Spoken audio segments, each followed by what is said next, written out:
এই কয়টা জিনিস করে ভালো লাগছে না, নতুন নতুন কিছু আমদানি করা দরকার আছে, আছে না নাই? মানুষ করছে কি করছে না? সুনানে আবু দাউদ খুলবেন, হাদিস নাম্বার 3645, আল্লাহ নবী বলছেন, আমি তোমাদের মধ্যে দুটো ঈদ দিয়ে গেলাম। কয়টা ঈদ?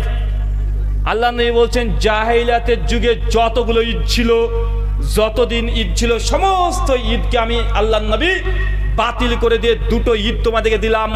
একটার নাম ঈদুল ফিতর আর একটার নাম ঈদুল আজহা, মানে আমাদের ভাষাতে কুরবানির ঈদ আর রোজার ঈদ। এই দুটো ঈদ ব্যতীত মুসলমানদের আর কোনো ঈদ নেই। কিন্তু মুসলমান দেখছে এই মাত্র দুইটা ঈদ, এতে কি আমাদের কাজ হয়? এই দুইটা ঈদ বছরে পর পর, 2 মাস পর পর, বাকি 10 মাস ফাঁকা আছে। এখন কি করণীয়? মুসলমান তৃতীয় আর একটা ঈদ নিজেরাই তৈরি করে নিয়েছে। সেই ঈদের নাম কি? ঈদে মিলাদুন নবী। আল্লাহ নবী দিয়ে গেছেন কয়টা? দুইটা। মুসলমান আল্লাহ নবীর এই শরীয়তের মধ্যে পরিবর্তন করেছে। আল্লাহ নবীর আনিত শরীয়তকে সে পছন্দ করে নাই।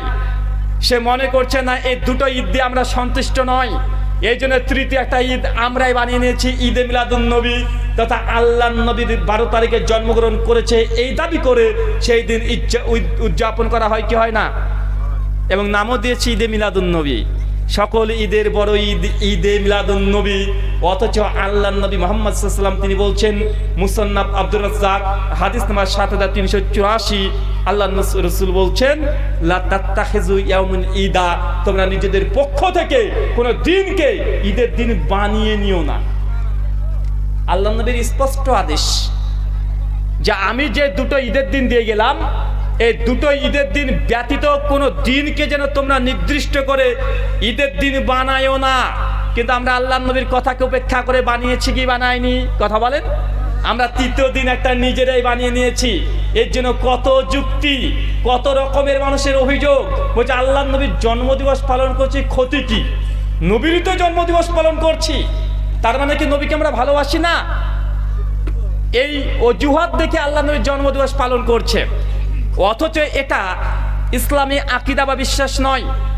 যদি নবীর জন্মদিবস পালন করার নেকির কাজ হতো, তাহলে আল্লাহ নবীকে বলতো তোমার জন্মদিবস তুমি পালন করো। যদি জন্মদিবস নবীর পালন করা যদি শরীয়ত হতো, আল্লাহ নবীর সাহাবী আবু বকর, ওমর, ওসমান, আলী, তারা 4 জনের মধ্যে কেউ একদিন একবেলা আল্লাহ নবীর জন্মদিবস পালন করে দেখাতেন। কিন্তু এর কোনো ইতিহাস নেই। কিন্তু আমরা বাঙালিরা নিজেদের আবেগ দিয়ে আল্লাহ নবীর ধর্মকে বিকৃত করেছি কি করি নাই? কথা বলেন। করেছি। এবং মানুষ মনে করছে তার নেকির কাজ। ভাই মনে রাখবেন, নেকির কাজ হলে নবী দিয়ে যেতেন। যদি নেকির কাজ হয়, পুণ্যের কাজ হয়, সওয়াবের কাজ হয়, তো আমাদের নবী দিয়ে যেতেন কি যেতেন না? যেতেন। মিশকাত খুলবেন, হাদিস নাম্বার 5300, শুআবুল ঈমান লিল বাইহাকি হাদিস নাম্বার 4331, সুল কুবরা লিল বাইহাকি হাদিস নাম্বার 2115। আল্লাহ নবী বলছেন, ইয়া আইয়ুহান নাস, হে মানব সম্প্রদায়, মানে সমস্ত মানুষকে আল্লাহ নবী ডেকে বলছে। আব্দুল্লাহ ইবনে মাসউদ বলছেন যে আল্লাহ নবীর কাছে বলতে শুনেছি যে দুনিয়াতে এমন কোনো আমল নেই যে আমলের মাধ্যমে মানুষ জান্নাতে যাবে। আল্লাহ নবী বলেনি এমন কোনো আদেশ নেই। আল্লাহ নবী সমস্ত আদেশ দিয়ে গেছেন যে মানুষকে জান্নাত যাওয়ার জন্য। ভাই বলেন তো, কোন হাতের আঙ্গুল কাটবেন এটা ইসলামে আছে না নাই? আল্লাহ নবী শিখিয়েছেন কি শেখান নাই? আপনি কোন হাত দিয়ে খাবেন আল্লাহ নবী শিখিয়েছেন কি শেখান নাই? যখন মসজিদে প্রবেশ করবেন কোন পা আগে ঢুকবে? কোন পা? ডান পা। যখন বের হবেন কোন পা আগে বের হবে? বাম পা। বাথরুম পায়খানা ঘরে যে ঢুকতে চান কোন পা আগে ঢুকবে? আগে বাম পা। বের হওয়ার সময় ডান পা। মানে ইসলাম এত সূক্ষ্ম সূক্ষ্ম বিষয় আল্লাহ নবী আমাদেরকে জানিয়েছেন কি জানান নাই? এমনকি স্ত্রীর কাছে কিভাবে যাবেন, গোপন কথা আল্লাহ নবী সেটাও বলেছেন। কিভাবে যেতে পারবেন না সেটাও বলেছেন। কোন সময় যেতে পারবেন না সেটাও বলেছেন। বলা আছে না নাই? কথা বলেন। এত সূক্ষ্ম সূক্ষ্ম আল্লাহ নবী আমাদেরকে শরীয়ত দিয়ে গেলেন। জন্মদিবস পালন করা যদি এটা ভালো কাজই হতো, এত বড় জিনিসটা নবী দিয়ে গেলেন না? একটু প্রশ্ন জাগে না? আল্লাহ সুবহানাহু ওয়া তাআলা তুমি আমাদের এই কথাগুলো বোঝার তৌফিক দান করো। সকলে পড়ি আল্লাহুম্মা আমিন। সম্মানিত শুধু আপনাকে এই কথা বলে বোঝানোর চেষ্টা করছি, আমাদের দিন ইসলামের মধ্যে দুটো ধর্ম চলছে। একটার নাম হচ্ছে চলন্ত ধর্ম, আর একটার নাম হচ্ছে চূড়ান্ত ধর্ম। কি বললাম? চলন্ত ধর্ম বনাম চূড়ান্ত ধর্ম। আলোচ্য বিষয় হচ্ছে চলন্ত ধর্ম বনাম চূড়ান্ত ধর্ম। চলন্ত ধর্ম কোনটা? তিনটে ঈদ পালন করছি একটা নিজের পক্ষ থেকে। চূড়ান্ত ধর্ম কিন্তু কোনটা? আল্লাহ নবী দুইটা আমাদেরকে ঈদ দিয়েছে, তৃতীয় ঈদ উদযাপন করার কোনো এখতিয়ার আমাদেরকে নেই। আমরা করতেও পারবো না, করলে গোনা হবে, করলে পাপ হবে। আসেন আমরা কয়েকটা চলন্ত ধর্ম বনাম চূড়ান্ত ধর্ম দেখে আসি। দেখবেন বক্তা সাহেব ওয়াজ করতে উঠে সঙ্গে সঙ্গে একদম বলবে, বাবারে আল্লাহ সুবহানাহু ওয়া তাআলা আসমান জমিনে 18,000 মাখলুকাত সৃষ্টি করিয়াছেন। আছে না নাই? চাচা শুনেন নাই? আল্লাহ কতগুলো মাখলুকাত সৃষ্টি করেছেন চাচা? 18,000। শুনেছি কি শুনি নাই? কিন্তু আল্লাহ কোরআন মাজিদে বলছেন সূরা নাহলের 18 নম্বর আয়াত, আসরাতুল ফাতিহা রব্বুল আলামিন, এই আয়াতের তাফসীর করছেন ইমাজ উদ্দিন ইবনে কাসির রাহিমাহুল্লাহ। জন্ম 701 হিজরি, মৃত্যু 774 হিজরি। তাফসীর ইবনে কাসিরের মধ্যে তিনি বলছেন আল্লাহ যে আসমান আর জমিনে কত কোটি মাখলুকাত সৃষ্টি করেছে, মানুষ আর জিন জাতি যদি একত্রিত গুনতে শুরু করে আল্লাহর মাখলুকাত গুণে শেষ হবে না। কথা কি বুঝতে পারলেন? আল্লাহর কোরআন বলছে আল্লাহ কত যে মাখলুকাত সৃষ্টি করেছেন, মানুষ আর জিন জাতি দুজনে একসঙ্গে আল্লাহ মাখলুকাত গুনতে শুরু করে দিই, আল্লাহর মাখলুকাত তার সৃষ্টি জগৎ গুণে শেষ করা সম্ভব নয়। কিন্তু হুজুর বলছে 18,000। যারা জীববিদ্যা বায়োলজি নিয়ে পড়াশোনা করেছেন, যারা প্রাণবিদ্যা নিয়ে পড়াশোনা করেছেন, আর এগুলো পড়াশোনা না করলে যাদের বাড়িতে টিভি আছে, ডিসকভার একটা চ্যানেল আছে, দেখেছেন? ন্যাশনাল জিওগ্রাফি একটা চ্যানেল আছে, দেখা আছে? ওই ন্যাশনাল জিওগ্রাফি তারা ডাটা বলছে যে শুধুমাত্র সামুদ্রিক প্রাণী, মানে সমুদ্রের তলে পানির মধ্যে বসবাস করে 9,000 প্রজাতির শুধু প্রাণী আছে পানির তলাতে। এখন সমুদ্রের মধ্যে যে প্রাণীগুলো আমরা দেখতে পাই না, তারাই যদি 9,000 প্রজাতির হয়, গোটা বিশ্বজগতে কত প্রাণী আছে আপনার হিসাব আছে? তারা বলছে আজ পর্যন্ত প্রায় 1,67,000 প্রাণীর আমরা অস্তিত্ব পেয়েছি গোটা বিশ্বজগতে। গবেষণা এখনো শেষ হয় নাই। এখনো অ্যামাজন জঙ্গল প্রবেশ করে সমস্ত জঙ্গল ঘুরে ফিরে এখনো তারা সমস্ত প্রাণীকে তারা আবিষ্কার করতে পারেনি। তারপরে 1,67,000 প্রাণীর অস্তিত্ব পেয়ে গেছে বিজ্ঞানীরা বলছে, আর হুজুর বলছে 18,000। এখন বলেন তো হুজুরের কথাটা সঠিক না বাস্তব আমি আপনি যেটা দেখছেন সেটা সঠিক? এটা হচ্ছে চলন্ত ধর্ম বনাম চূড়ান্ত ধর্ম। চলন্ত ধর্ম কোনটা? আমরা বলছি 18,000 মাখলুকাত। চূড়ান্ত ধর্ম কোনটা? আসমান জমিনে কত মাখলুকাত আছে এর কোনো হিসাব নাই। চলেন এখন মসজিদ থেকে একটু ঘুরে আসি। মসজিদে প্রবেশ করবেন, দেখবেন কিছু মানুষ আছে একদম প্যান্ট আছে না, প্যান্টটাকে গুটিয়ে একদম হাঁটু উপরে করে ফেলছে। নামাজ শেষ, মসজিদ থেকে বের হওয়ার সঙ্গে সঙ্গে প্যান্টটাকে নামিয়ে দিচ্ছে। এটা কি ধর্ম? এটা কি ধর্ম? চলন্ত ধর্ম। চূড়ান্ত ধর্ম কোনটা? সেই মুসলিম কিতাবুল ঈমান হাদিস নাম্বার 195 আল্লাহ নবী বলছেন কোন পুরুষ মানুষ যে টাকনার নিচে কাপড় যায়, চাই লুঙ্গি হোক, প্যান্ট হোক বা অন্য কাপড় হোক, আল্লাহ নবী বলছেন মাকাদ মিনান নার, তার থাকার জায়গা জাহান্নাম। মানে আপনি যদি বেটা ছেলে হন, পুরুষ মানুষ হন, ছেলে হন, আপনাকে 24 ঘন্টা আপনাকে টাকনার ওপরে কাপড় রাখতে হবে। কিন্তু আপনাকে কে যেন শিখিয়ে দিয়েছে নামাজের সময় শুধু ওপরে হবে, নামাজ শেষ মসজিদের ধাপি থেকে নামার সঙ্গে সঙ্গে প্যান্টটাকে আমরা নামিয়ে দিচ্ছি। আছে না নাই? কথা বলেন, কোথায় পেয়েছেন? 24 ঘন্টা আপনাকে, যদি ছেলে মানুষ হন তাহলে আপনাকে টাকনার ওপরে কাপড় রাখতে হবে। এটা হচ্ছে চূড়ান্ত ধর্ম। আর একটু যাই আমাদের মা বোনদের দিকে, দেখবেন এই সুন্নাতটা এখন আর পুরুষ ছেলেরা পালন করে না। টাকনার উপরে কাপড় আমরা কেউ পরি না, বরং এমন প্যান্ট পরি, রাস্তাতে যত নোংরা আছে প্যান্ট এত লম্বা পরেছি এবং ঝাড় দিতে দিতে চলে যায়। আচ্ছা না ভাইজান? আর মেয়েরা করে ফেলেছে উল্টা। মেয়েরা দেখবেন অধিকাংশ তারা এখন প্যান্ট পরছে টাকনুর ওপরে। আছে না নাই? মানে ছেলেদের সুন্নাত মেয়েরা নিয়েছে আর মেয়েদের সুন্নাত ছেলেরা নিয়েছে। সুন্নাত এখন উল্টা পাল্টা। মেয়েদের পোশাক থাকবে একদম টাকনার নিচে মানে পায়ের পাতাও বোঝা যাবে না। শেখ সালেহ আল উসাইমিন রাহিমাহুল্লাহ ফাতাহ নূরের মধ্যে বলছেন কোনো মেয়ে মানুষ যদি সালাত আদায় করে মানে নামাজ পড়ে, সেই সময় যদি তার গোড়ালি বেরিয়ে যায়, তার নামাজ ফাসেদ হবে, বাতিল হয়ে যাবে। এখন আপনি বলেন তো, আপনার স্ত্রী আপনার বোন যখন সালাত আদায় করে নামাজ পড়ে, সেই সময়তে তাদের পা দেখা যায় কি যায় না? পা তো দূরে কথা, পেটও দেখা যায়। কেন? ওই যে শাড়ি পরে আছে আর পেট বেরিয়ে গেছে, পিঠ বেরিয়ে গেছে, এমনভাবে সালাত আদায় করছে কি করছে না? দেখেন, কষ্ট করে নামাজ পড়ছে, নামাজ বাতিল হবে। কেন? কারণ সালাতের জন্য পুরুষের যেমন সতর আছে, নারীদেরও সতর আছে। যদি পেট পিঠ বাড়িয়ে যায়, হাতের গোটা অংশ যদি বেরিয়ে যায়, যদি কপাল থেকে তার কপালের থেকে চুলগুলো এত দূর বেরিয়ে থাকে, মানে মাথায় কাপড় দিয়ে সালাত আদায় করছে, আছে না নাই? কথা বলেন। আমরা এ কথা বলি না যে শাড়ি পরে সালাত হবে না। শাড়ি কেন, দুনিয়াতে যত কাপড় আছে যে কোনো কাপড় পরে আপনি সালাত আদায় করতে পারবেন, নামাজ পড়তে পারবেন। শর্ত এটা, আপনার শরীরে কোনো অঙ্গ যেন বেরিয়ে না যায়। কথা কি বুঝতে পারলেন? কিন্তু আমরা এটাকে মনে করি না। আমরা সালাত তো অধিকাংশ মেয়েরা আদায় করছি না, তো যে কয়টা আদায় করছে, যেই কয়জন, সালাতটাকে পুরো বাতিল করে দিচ্ছে, নামাজটাকে বাতিল করে দিচ্ছে। কেন? কারণ সালাতের সময় তার শরীরের পূর্ণ কাপড় পরিধান আমরা করছি না। এটা হচ্ছে চলন্ত ধর্ম, বনম চূড়ান্ত ধর্ম। মা বোনেদের উদ্দেশ্যে কথা, নামাজ পড়ার জন্য আলাদা একটা বোরখা কিনে রেখে দিবেন, অজু করে বোরখাটা পরবেন, তারপর সালাত আদায় করেন, আবার বোরখাটা খুলে রেখে অন্য কাজ করেন। কেননা কষ্ট করে নামাজ পড়ছেন, আপনি যেই পোশাক করে নামাজ পড়েন, এই পোশাকে নামাজ হয় না। তাই নামাজটাকে বাতিল করিয়েন না। অন্তত যেই ঘরে নামাজ পড়েন, ওই ঘরে আলাদা বোরখা রেখে দেন, বোরখাটা গায়ে ঢোকান, তারপর আপনি সঙ্গে সঙ্গে সালাত আদায় করেন। সালাত শেষ হয়ে যাবে, নামাজ শেষ হয়ে যাবে, আবার বোরখাটাকে রেখে দেন। ওটা শুধু নামাজ পড়ার জন্য একটা আলাদা বোরখা স্পেশাল ভাবে রেখে দেন। নচেত নামাজ যত পড়ছেন সবগুলো বাতিল হয়ে যাচ্ছে। আপনি নামাজটাকে বাতিল করেন না। এত কষ্ট করে সময় বের করে নামাজ পড়ছেন, অন্তত নিজের নামাজটাকে হেফাজত করার জন্য পরামর্শ দিয়ে গেলাম। আল্লাহ সুবহানাহু ওয়া তাআলা তুমি আমাদের মা বোনদেরকে এই নসিহা, এই উপদেশ গ্রহণ করা তৌফিক দান করে। সকলে পড়ি আল্লাহুম্মা আমিন। কি ভাই, ভাই কথা বলছে কেন? ভাই চুপ করে যাও, ভাই অনেক হয়েছে, বসে যাও। সম্মানিত সুধী, আপনাকে আমি এই কথা বলে বুঝাচ্ছি যে ধর্মের মধ্যে চলন্ত ধর্ম বনাম চূড়ান্ত ধর্ম ঢুকে গেছে সব জায়গাতে। আর চলন্ত ধর্ম, চূড়ান্ত ধর্ম বলতে গেলে কিছু মানুষের একটু ব্যথা লাগতে পারে।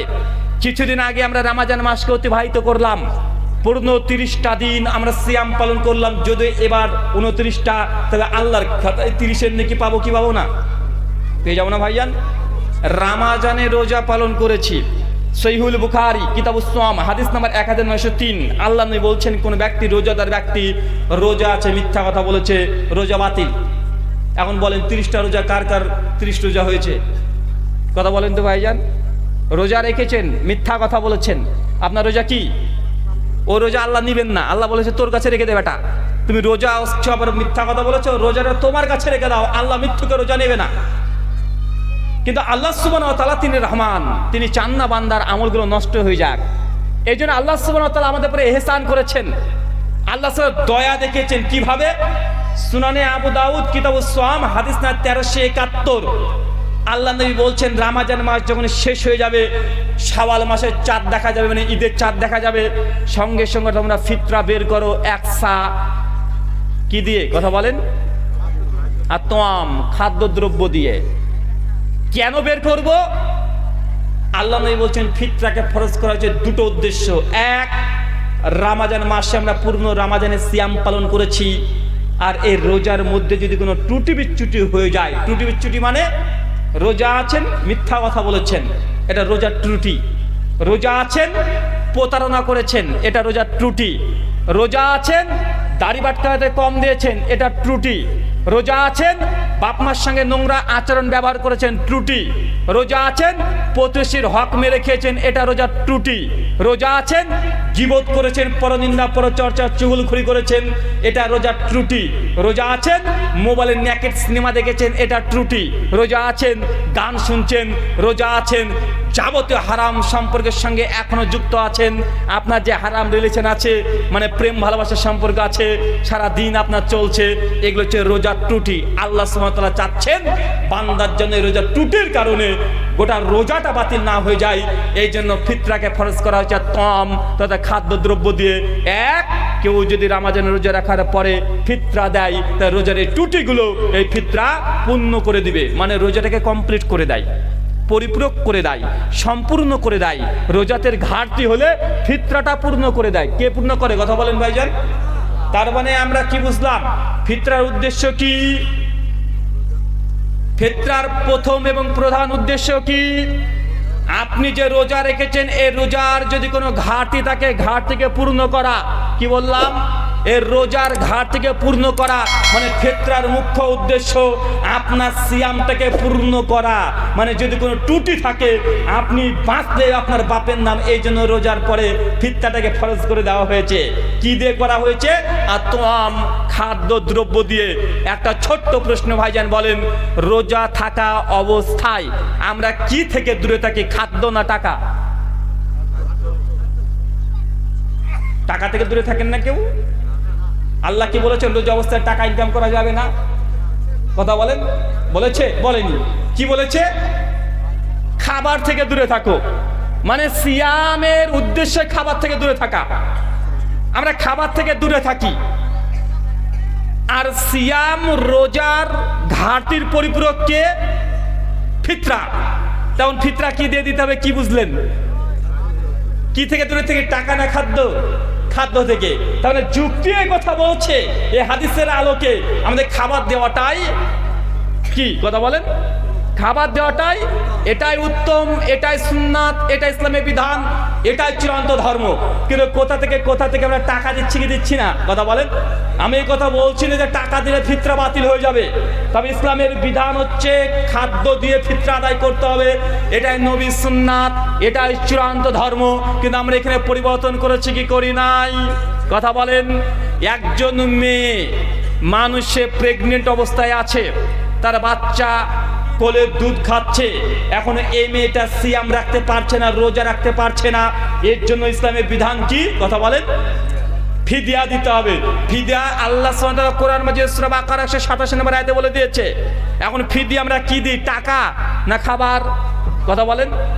আল্লাহ কি দিয়েছেন? টাকা দিয়েছেন না খাদ্য দিতে? খাদ্য দিতে। মানে আবারও বোঝাচ্ছে রোজা থেকে দূরে আছে, রোজা করতে পারেনি, এই জন্য কি খাবার দিতে বলছে। মানে আবার এটা আরো দৃষ্টিকোণ থেকে বোঝা যায় যে ফিতরা আমাদেরকে কি দিয়ে আদায় করতে হবে? কথা বলেন। কি দিয়ে?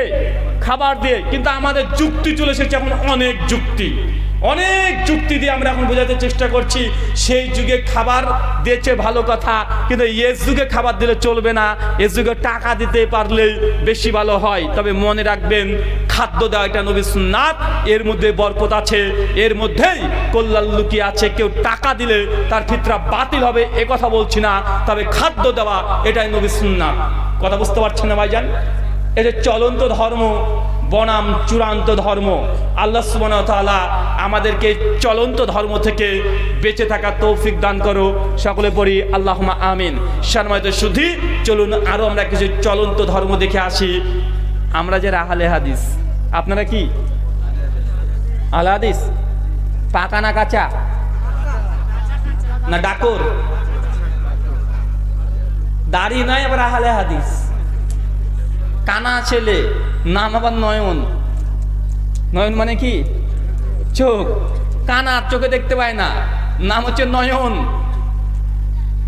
গায়ের গন্ধে ভূত পালায়, নাম কি? আতর আলী। তো আমরা হচ্ছে ওই আহলে হাদিস।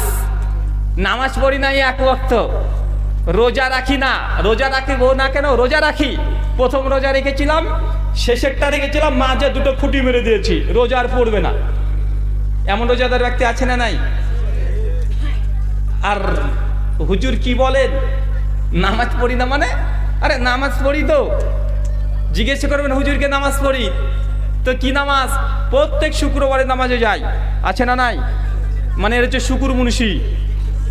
এরা বছরে নয়, এরা সপ্তাহে একবার যাবে, আর একদিনই যাবে, সেটার নাম কি? শুক্রবার, জুমার দিন, মানে শুকুর মুন্সি। আর কিছু কিছু মুসল্লি আছে এরা শুক্রবারে যায় না, এরা একদম ঈদের রাত্রের থেকে ব্যস্ত হয়ে যায়, মানে ঈদের দিনে যায় শুধুমাত্র ঈদের নামাজ পড়তে। এরা কি নামাজি? এর নাম কি? এর নাম হচ্ছে ইদু মিয়া। কি মিয়া? কথা বলেন তো। সমাজে কোন নামাজে বেশি? ইদু মিয়া সবচেয়ে বেশি আছে। মানে ঈদ ছাড়া নামাজ পায় না। ঈদুল ফিতরের নামাজ পড়েছে, এরপর কুরবানি ঈদের নামাজ পড়বে, তারপরে আর জিন্দেগিতে দেখা যাবে না। মাঝে মধ্যে কেউ মরলে বিপদে পড়ে যায়, মানুষটা মরলো এখন কাজ কামাই করে জানাজার নামাজ পড়তে যাচ্ছে, এমন মানুষ আছে না নাই? কথা বলেন। আর মানুষকে যখন বলবেন যে ভাই যে নামাজ পড়েন না কেন, নামাজ পড়তে হবে, তখন ও আবার উল্টো বলবে কি জানেন? নামাজ পড়ে কে বড় লোক হলো? আছে না নাই? আর এক দল বলবে নামাজ না পড়লে কি হবে? ইমানে পাকা। নামাজ না পড়লে কি হবে? ইমান আমার ঠিকই আছে। ভাই কথা বলা হয় কি হয় না? কথা বলেন। মানে আমাদের সমাজে মানুষ মনে করে নামাজ না পড়লে ইমান ঠিক থাকে, এরকম দাবি অনেক অংশে মানুষ করে। এটা হচ্ছে শয়তানের হাদিস। নামাজ না পড়লে ইমান ঠিক আছে, এটা কার হাদিস? কথা বলেন। এটা শয়তানের হাদিস। নবীর হাদিস কি? সেই মুসলিম কিতাবুল ঈমান হাদিস না 256। আল্লাহ নবী বলছেন মান তারাকা সালাতা মুতাম্মাদান ফাকাদ কাফারা, যে ব্যক্তি নামাজ পড়ে না, ইচ্ছাকৃত নামাজ ছেড়ে দেয়, ফাকাদ কাফারা, এই ব্যক্তি কাফের। নবী বলছে যে নামাজ পড়ে না তুই মুমিন, তো দূরের কথা তুই কাফের। আর আমরা বলছি না, নামাজ না পড়লে কি হবে? ইমান ঠিক আছে। একদম সরাসরি উল্টো না ভাইজান। নবী বলছেন নামাজ না পড়লে কি হবে? তাকে আল্লাহ বলছেন ফাকাদ কাফারা, এই ব্যক্তি কাফের হয়ে গেল। আর শয়তান একটা জাল হাদিস সরিয়ে দিয়েছে, সমাজে নামাজ না পড়লে ঈমান ঠিক থাকে। মনে রাখবেন, নামাজ না পড়লে ঈমান ঠিক থাকের দাবিদার এরা মুসলমান নয়। আল্লাহ নবী বলছেন ফাকাদ কাফারা, এই ব্যক্তি কাফের হয়ে গেছে। তাই নামাজবিহীন কোনো মানুষ নিজেকে মুসলিম দাবি করতে পারে না। আপনি রাগ করতে পারেন, আমার উপরে রাগ করে 5 পয়সা লাভ নাই। এই কথাটা আল্লাহ নবীর, আমি আরবি থেকে বাংলা করলাম। নবী এই কথা বলেছে, রাগ যদি করতে হয় আল্লাহ নবীর কাছে রাগ করেন।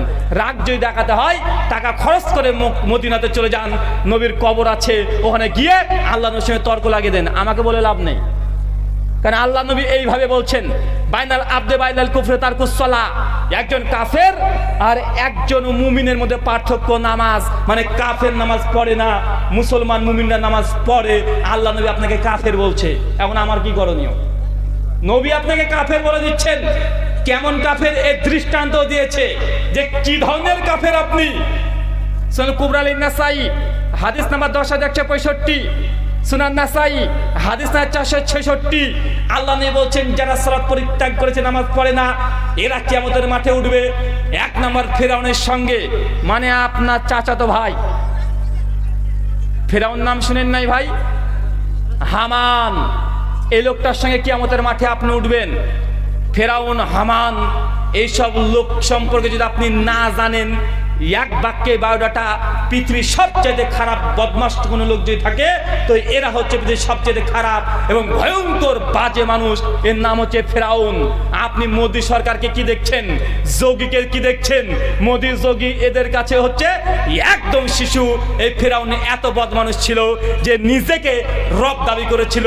যখন মুসা সাল্লাল্লাহু আলাইহি ওয়াসাল্লাম জন্মগ্রহণ করবে এরকম শুনেছে, সেই সময়তে লক্ষ লক্ষ ছোট ছোট সন্তানকে হত্যা করে দিয়েছে। কেননা আগে থেকে ভবিষ্যৎবাণী করা ছিল যে অমুক পরিবারে একজন সন্তান আসবে, ওর হাতে ফেরাউনের মৃত্যু হবে। তার জন্য আগে থেকেই গোটা মিশরের যত বাচ্চা সন্তান আছে সব এক রাতারাতি সব জবাই করে হত্যা করেছে। এত ভয়ঙ্কর মানুষ। আল্লাহ নবী বলছেন যে সালাত আদায় করে না সে কোন ধরনের মানুষের পেছনে উঠবে? ফেরাউনের মতো মানুষের সঙ্গে। তার মানে কি বুঝতে পারলেন আপনি কেমন কাফের? মানে একদম সুপারলেটিভ ডিগ্রি, একদম সর্বোচ্চ কথা আল্লাহ নবী বলে দিয়েছেন।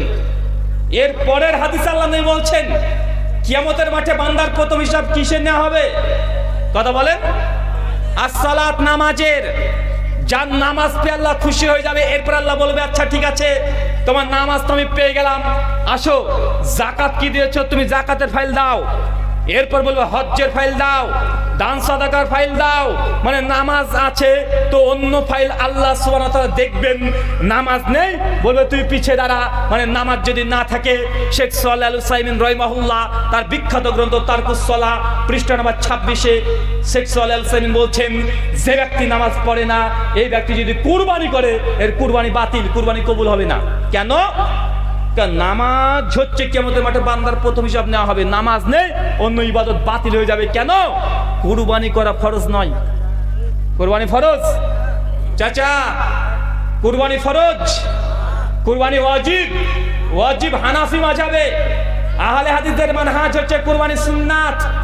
কুরবানি হচ্ছে সুন্নাত, এটা ওয়াজিব নয়। আবু বকর রাদিয়াল্লাহু আনহু, ওমর বিন খাত্তাব, তারা কয়েক বছর সামর্থ্য থাকার পরেও কুরবানি দেয় নাই। শুধুমাত্র এটা বোঝানোর উদ্দেশ্যে শারহু মানিল আসার লিত্তাহাবি হাদিস নাম্বার 870 এর সেই সনদে বর্ণনা আছে, আবু বকর রাদিয়াল্লাহু আনহু এবং ইবনে মাসউদ তারা সামর্থ্য থাকার পরেও কুরবানি দেয়নি। মানুষকে বুঝিয়েছে যে কুরবানি করা ফরজ নয়, সামর্থ্য আছে দিলাম না, কারণ এটা সুন্নাত। কথা কি বুঝতে পারছেন? কিন্তু মুসলমান নামাজ পড়ি না, কুরবানি দিতে পটু আছে না নাই? কেন? কুরবানি মানুষ দেখতে পায়, মানুষ সরাসরি মুখে মুখে প্রশংসা করে, বাপ রে বাপ, দেখেছিস একাই গোটা কুরবানি দিয়েছে, একা। দেখেছিস কত বড় উদার দানশীল, একটা 20,000 টাকার দামের গরু গোটাটায় দিয়েছে। মোদি নিষেধ করলে কি হবে? ধর্ম ওইখানে, গরু খেতে নিষেধ করেছে, আমরা গরু খেয়ে এখন ধর্ম দেখাচ্ছি। আছে না নাই? কথা বলেন। যদি একবার বলে কুরবানি এখন নিষিদ্ধ, গরু জবাই করা, মুসলমানের রক্ত টকবক টকবক করছে, কেন আমাদের কুরবানি নিষেধ করবে, কেন কুরবানি নিষেধ করবে, রক্ত টকবকে শুরু হয়ে যায়। আছে না নাই? আছে। মানে তারপরে আমরা কৃপণতা করলেও অন্তত কুরবানির সময় একটু কৃপণতা কমই করি, একটা ভাগা হলেও দিয়ে দেখায় মুসলমান। আছে না নাই? কথা বলেন। কিন্তু কুরবানি বাবা ফরজ নয়, মা কুরবানি ফরজ নয়, কুরবানি ওয়াজিব নয়, কুরবানি সুন্নাত। কিন্তু আমরা এই সুন্নাত পালন করি সবচেয়ে বেশি, কিন্তু ফরজ পালন করতে চাই না। কেন? সুন্নাত পালন করলে মানুষ আমাকে সরাসরি প্রশংসা করে, সরাসরি দেখে যে আমি কত বড় কুরবানি দিচ্ছি। এই জন্যই মানুষ কুরবানি করে অনেক নিয়াতে। আর একটা নিয়াত গোপন আছে, কি জানেন? নতুন মেয়ের বিয়ে দিয়েছি, কুরবানি যদি না করি আমার বিয়াই বলবে কি রে একদম কাফের হয়ে গেছে নাকি আমার বিয়াই, নাহলে কিপটা বলবে। ভাই এই ভয়ে দেয় কি দেয় না? কথা বলেন। আর কিছু মানুষ কুরবানি দেয় কেন? নতুন চাকরি পেয়েছে প্রাইমারিতে, এখন যদি কুরবানি না দেয় বলে চাকরি পেলো মাস্টার তাও কুরবানি দেয়নি গো। ভাই কথা চলে কি চলে না এমন? মানে মানুষ কুরবানি দেয় আরেকজন মানুষকে সন্তুষ্ট করার জন্য। সূরা আনাম 6 আয়াত নাম্বার 162 আল্লাহ সুবহানাহু বলছে, ইন্না সলাতি, নিশ্চয়ই আমার সালাত, ওয়া নুসুকি, আমার কুরবানি, ওয়া মাহিয়া, আমার জীবন, ওয়া মামাতি, আমার মৃত্যু। কার জন্য? কথা বলেন। লিল্লাহি রাব্বিল আলামিন, সে মহান সত্তা আল্লাহর জন্য। কুরবানি কার জন্য হবে? কাকে খুশি করার জন্য? যদি প্রতিবেশীকে খুশি করার জন্য কুরবানি হয়, ওই কুরবানি যাবে না, ওই কুরবানি আসমানে যাবে না, পেটে থেকে যাবে আর পায়খানা গর্তে চলে যাবে। কোথায় যাবে? কথা বলেন। যদি কুরবানি করার সময় সামনে কুরবানি আসছে, যদি অন্তরে নিয়াত চলে আসে যে পাড়ার মানুষ কি বলবে, যদি না দিয়ে আমাকে কৃপণ বলবে, আমার প্রতিবেশী আমাকে খারাপ বলবে, এরকম অন্তর যদি নিয়াত চলে আসে, ওই কুরবানি আসমান পর্যন্ত যাবে না, পায়খানা চেম্বারে পড়ে থাকবে, মানে খাওয়া হবে আর নিজ দিয়ে বেড়ে যাবে। এর চাইতে বেশি কিছু আপনার উপকার হবে না, বরং এই কুরবানি আপনার ক্ষতির কারণ হতে পারে। মুসনাদে আহমদের রিওয়ায়াত আসছে 16103 আল্লাহ নবী বলছেন, আমার উম্মতের জন্য সবচেয়ে একটা গুনাহকে আমি বেশি ভয় করি, তার নাম আর শিরকুল রিয়া, মানে লৌকিকতা, মানে এমন শিরক যেটা অন্তরে থাকে। কথা বুঝতে পারলেন না ভাইজান? তার মানে কি বুঝতে পারলেন? যদি অন্তরের মধ্যে রিয়া চলে আসে, গোপন শিরক, লৌকিকতা, এটা যদি ইবাদতের মধ্যে ঢুকে পড়ে, এই ইবাদত আপনাকে জাহান্নামে নিয়ে চলে যাবে। আল্লাহ সুবহানাহু ওয়া তাআলা আমাদেরকে যাবতীয় লৌকিকতা থেকে দূরে থাকা তৌফিক দান করো। সকলে পড়ি আল্লাহুম্মা আমিন। সর্বত শুধু আপনাকে আমি দুটো জিনিস ইসলাহ করার চেষ্টা করছি। এক, যখন সুন্নাত প্রমাণিত হবে, এই সুন্নাত থেকে আমরা অন্য জায়গায় যেন ফিরে না যাই। আর একটা সমস্যা আছে, সেই সমস্যা কি বলেন তো? বাবা মারা গেছে, মা মারা গেছে, প্রতিবেশী কেউ মারা গেছে, আমরা কি করি? মিলাদ করি 3 দিন, 7 দিন, 11 দিন, 40 দিন, 1 বছর পর। আছে না নাই? আছে, সমাজে কম বেশি মানুষ করে। আর বাপ মারা গেছে যদি 40 খানা না দেয়, এই ব্যাটা হচ্ছে সবচেয়ে বদ। এটা সমাজের ফতোয়া। কার ফতোয়া?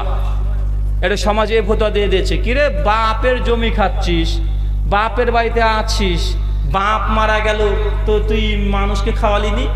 ভাই কথা বলে কি বলে না?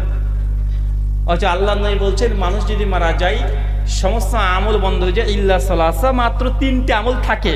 মানে মানুষ মারা গেছে, আপনার আমলনামা বন্ধ হয়ে গেছে, নতুন করে আপনার কোনো আমল আপনি আর করতে পারবেন না। শুধু 3টে আমল, এমন আমল আছে যে আমলটার কারণে কবরের বাসী কবর থেকে নেকি পায়। তার মধ্যে একটা দোয়া, মানে আপনার নেক সন্তান যদি দোয়া করে, আল্লাহর কাছে যদি ক্ষমা চায়, দোয়া করে, কবরে বাপ মা বসে বসে নেকি পাবে। কিন্তু আমাদের আছে?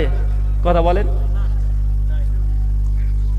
কিন্তু আমরা এই খানা দিতে ব্যস্ত আছি কেন? এখানে লৌকিকতা আছে, মানুষ দেখে, মানুষ বলে বাপ রে বাপ 700 মানুষের আয়োজন রে, বাপ মারা গেছে আর মাছ মাংস দই মিষ্টি। ভাই দই মিষ্টি কিসের জন্য মানুষ খায়? খুশি হলে খায়। বাপ মারা গেছে বেটা খুশি, তার জন্য তো দেখবেন কবরস্থানেই, দেখবেন কবরস্থানে মাটি দিয়ে আসছে, মানে হালুয়া রুটি নিয়ে দাঁড়িয়ে আছে। আপনাদের এলাকায় আছে? বা মিষ্টি জিলাপি কুরমা এগুলো নিয়ে দাঁড়িয়ে থেকে আছে না নাই? তো মানুষ মিষ্টি মুখ কখন করে? আপনার ছেলে মাধ্যমিকে ফার্স্ট হয়েছে, মানুষ কি বলে, কিরে তোর ছেলে তো মাধ্যমিকে ফার্স্ট হয়েছে, কিছু খাওয়া, মিষ্টি খাওয়া। মানে মিষ্টি হচ্ছে মানুষ খুশি হলে খাওয়ায়। মানে বাপ মারা গেছে পুঁতে দিয়ে চলে এসেছে, এবার মিষ্টি দিচ্ছে, মানে খুব খুশি, জমি পাবে, জমির ভাগ নেবে। মানে শয়তান মানুষকে কোন দিক দিয়ে কিভাবে যে ভ্রষ্ট করছে আমরা বুঝতেও পারি না। বিশেষ করে মৃত ব্যক্তিকে কেন্দ্র করে সমাজে সবচেয়ে বেশি জাহেলিয়াত ছড়িয়ে আছে। মানুষ যখন মারা গেছে একটু কঠিন লাগবে, মানাটাও খুব কঠিন। আপনার স্ত্রী মারা গেছে, মা মারা গেছে, আপনার স্ত্রী মায়ের লাশ গোটা গ্রামবাসী সবাই এসে দেখছে, বলেন এটা জায়েজ না না জায়েজ? কথা বলেন। জায়েজ কার জন্য? এতিম মিসকিন না, বাহ। জায়েজ হচ্ছে তাদের জন্য জীবিত অবস্থায় মেয়েটাকে দেখা যাদের জন্য জায়েজ ছিল। কথা বুঝতে পারছেন না? এক বাক্যে, জীবিত অবস্থায় ওই মেয়েটাকে দেখা যাদের জন্য জায়েজ ছিল, মরার পর ওই একই বিধান। যে কেউ আসবে আর টুক করে কাপড়টা তুলে মুখটাকে দেখে নিবে, এটা ইসলাম জায়েজ করেন, এটা হারাম, এটা গুনাহ কাবিরা। জিন্দা মানুষের, মেয়ে মানুষের মুখ দেখে যেমন আপনি গুনাহ করছেন, মৃত মানুষের মুখ ঠিক এইভাবে দেখলে এমনটাই গুনাহ। কিন্তু কে দাম দেবে এটা? কে এটাকে আমল করবে? ঠিক একইভাবে একজন পুরুষ মানুষের ক্ষেত্রেও তাই। জীবিত মানুষের জন্য দেখা যার জন্য জায়েজ, মানুষ মৃত্যুবরণ করলে তাদের জন্য শুধুমাত্র জায়েজ, বাকি কার জন্য জায়েজ নয়। যখনই মানুষটা মারা যাচ্ছে দেখবেন ছেলেদেরকে বলছে, বড় ছেলে মেজো ছেলে সবাই মিলে খাটেটাকে কাঁধে নিয়ে নিয়েছে, 40 কদম যাচ্ছে আর বলছে এবার কাঁধ পরিবর্তন কর, মানে ডান কাঁধ বাঁ কাঁধ, ডান কাঁধ বাঁ কাঁধ। আচ্ছা না নাই? কথা বলেন। মেড ইন চায়না, এগুলো কোরআন হাদিসে নাই, এটা চায়না থেকে এসেছে। কথা বুঝতে পারলেন না ভাইজান? এটা কোরআনে নাই, এটা হাদিসে নাই। চেষ্টা করেন আপনি, আপনার মরা পর্যন্ত চেষ্টা করেন, কোরআন সে তথ্য পাবেন না, নাই। এটা মানুষ তৈরি করেছে নিজেই। মানুষটা এখানে মৃত্যুবরণ করেছে, 20-30টা হাফেজকে নিয়ে এসেছে, খন্ড খন্ড কোরআন হাতে ধরে দিয়েছে, এখন পড়তে শুরু করেছে। কোরআন মাজিদ পড়ে চলে যায় মরা মানুষের সামনে অথবা অন্য একটা ঘরে। আছে না নাই? কথা বলেন। আছে না নাই? অথচ এটা কোরআন হাদিস দ্বারা প্রমাণিত নয়। কোন সাহাবীরা এই কাজ করেনি, তাবেঈনরা এই কাজ করেনি, 4টা ইমাম পর্যন্ত করেনি। এটা আমরা ইহুদি এবং খ্রিস্টান হিন্দুদের কাছ থেকে শিখেছি। কেন? হিন্দুরা মারা গেলে দেখবেন হিন্দু লাশটা শুয়ে আছে, মাথার কাছে গিয়ে ভগবত গীতা পড়ে। আছে না নাই? কথা বলেন। ভগবত গীতা পড়ে। মুসলমান ভাবছে ওরা যদি পড়তে পারে আমরা কেন পারবো না? আমাদেরও কোরআন আছে, আমরাও পড়ি, ওরা পড়তে শুরু করেছে। কিন্তু আল্লাহ নবীর হাদিসে কথা নাই, কোন সাহাবী কাজ করেনি, ইসলামে কোনোদিন ছিল না। ভারতবর্ষের মানুষ যদি হিন্দুদের সঙ্গে চলাফেরা বেশি, 80% মানুষ হিন্দু, তাই হিন্দুদের কাছ থেকে আমরা এই আমলটা শিখে নিয়ে ধর্ম বানিয়ে ফেলেছি। ভাই কোরআন কার জন্য? মরা মানুষের জন্য না তাজা মানুষের জন্য? কোরআন এটা আল্লাহ দিয়েছেন আদেশ, নিষেধ, উপদেশ, শুধুমাত্র এটা আছে কোরআনে। এখন একজন মরা মানুষ শুয়ে আছে আর হাফেজ সাহেব যদি ওই মরা মানুষের সামনে গিয়ে পড়ে, ইয়া আইয়ুহাল্লাযীনা আমানু লা তাকরাবুজ জিনা, বাংলা, হে বিশ্বাসীগণ তোমরা জিনার কাছেও যেও না। মরা মানুষ জিনা করতে যাবে? কথা বলেন। চাচা, মরা মানুষ কি জিনা করে উঠে? এখন তোর কাছে কোরআন পড়া মানে কি হলো? মানুষটা মৃত পড়ে আছে, কোরআনের আয়াত পড়ছে, ইয়া আইয়ুহাল্লাযীনা আমানু ইন্নাল খামরি ওয়াল মাইসির, হে বিশ্বাসীগণ নিশ্চয়ই মদ এবং জুয়া এগুলো সব হারাম। তো মরা মানুষ এখন মদ খাবে নাকি? কথা বলেন তো। কোরআন হচ্ছে উপদেশ, কার জন্য? জীবিত মানুষের জন্য। কোরআন পড়বে, উপদেশ পাবে, সেটা মানবে। কিন্তু জিন্দেগিতে কোরআন লোকটা যখন জীবিত ছিল কোনোদিন কোরআনটাকে পড়ে দেখেনি। একদম সুন্দর করে লাল কাপড় দিয়ে বাইন্ডিং করে সানসেটের উপরে তুলে রেখে দেয়। যখন জীবিত থাকে, মানুষ মরে গেলে কোরআন খুলে পড়তে লাগছে। এতে কি উপকার হলো বলেন তো ভাইজান? এটা কি উপকার হলো? তার মানে বোঝা যাচ্ছে আমরা সব জায়গাতেই ধর্মটা যেটা ছিল সেটাকে উল্টো করে দিয়েছি। ছিল হচ্ছে জীবিত মানুষের জন্য কোরআন, আর আমরা এটা বানিয়ে দিয়েছি মরা মানুষের জন্য। অনেক হাফেজ সাহেবকেও পাওয়া যায়, আমরা ভাড়া করে নিয়ে আসি। ভাড়াটা কি? আমরা বাবা মারা গেছে, 2 খতম হাফেজ সাহেব আগে থেকে পরে স্টক করে রেখে দিয়েছে, বলছে এখন খতম বসিয়ে দাও। আছে না নাই? মানে দোকানে মাল একদম রেডি করে রেখে দিয়েছে। হাফেজ সাহেব 5 পারা কোরআন মুখস্থ করে রেখে দিয়েছে, বা 4 বার খতম অলরেডি করা আছে, বলছে আমার মায়ের জন্য 1 খতম দাও আর বাপের জন্য 1 খতম দাও। হাফেজ সাহেব বলছে হ্যাঁ আমার 4 খতম অলরেডি মুখস্থ আছে, পড়ে রেখে দিয়েছি, ওখানে 2টাকে ট্রান্সফার করে দিলাম। মোবাইলে মেসেজ দিয়েছে, হোয়াটসঅ্যাপে মেসেজ দিচ্ছে, একদম ট্রান্সফার করে দিল। ভাই এগুলোতে কোনো উপকার হবে না। বাপ যদি মারা যায় কয়েকটা কাজ করবেন, লাখ টাকা খরচ করে খানা করে বাপের সারানো উপকার করতে পারবেন না, বরং বাপের গুনাহ হয়ে যাবে। কেন?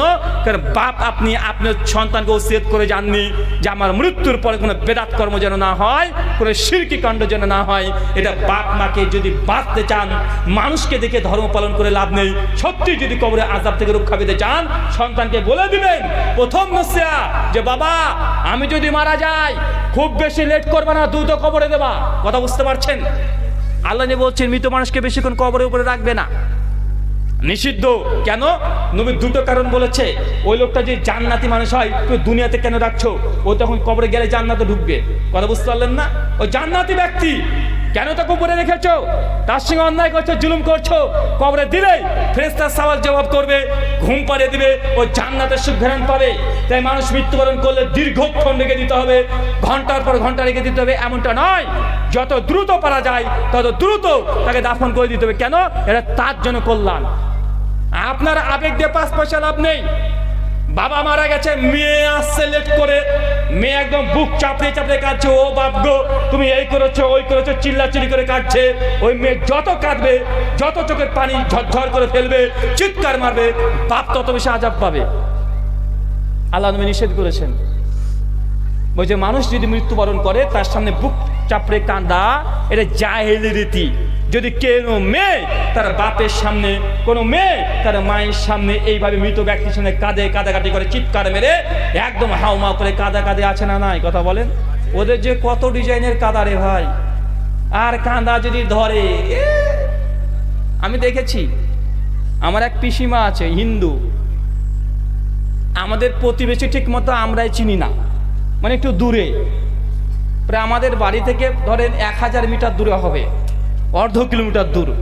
একজন মারা গেছে, তো আমরা ঠিক মতো চিনি না, তো প্রচার হয়েছে মারা গেছে। এখন আমার আম্মার সঙ্গে আমার পিসিমাও গিয়েছে, তো মা দেখছে মানুষটা মারা গেছে, আর আমার পিসি লেগেছে কাঁদতে। জিন্দেগিতে পিসিকে মুখ দেখেনি কোনোদিন, প্রথম দেখছে। মানে কিছু মানুষ আছে এমনি কাঁদে, আছে না নাই? কথা বলেন। এমনি কাঁদে, মানে হাউমাউ করে কাঁদছে, মানে মনে হচ্ছে কে না কে মায়ের পেটের ভাই বোন, এমন একটা ভাব, এমন একটা ভাব। মনে রাখবেন, বাপ মার জন্য যদি কল্যাণ করতে চান, বাপ মার যদি উপকার করতে চান, বাপ মার সামনে চিৎকার মেরে মৃত ব্যক্তির সামনে কাঁদা যাবে না। তবে আপনাকে কাঁদতে আমি নিষেধ করছি না। অবশ্যই আপনি সন্তান, অবশ্যই আপনি কন্যা, আপনার কান্না আসবে, তবে ওইখানে নাই দৌড় মারতে মারতে মাঠে চলে যান, ঘরের মধ্যে বন্ধ হয়ে একা একা কাঁদেন, চোখ পেট থেকে পানি ভাসিয়ে দেন, কিন্তু মৃত ব্যক্তির সামনে কাঁদা যাবে না। কথা বুঝতে পারছেন? কঠিন মনে হচ্ছে, কিছু করার নেই, বাপের উপকার করতে হবে। আপনারা আবেগ দেখিয়ে, আপনার ভালোবাসা দেখিয়ে বাপের সাহারান উপকার করতে পারবেন না।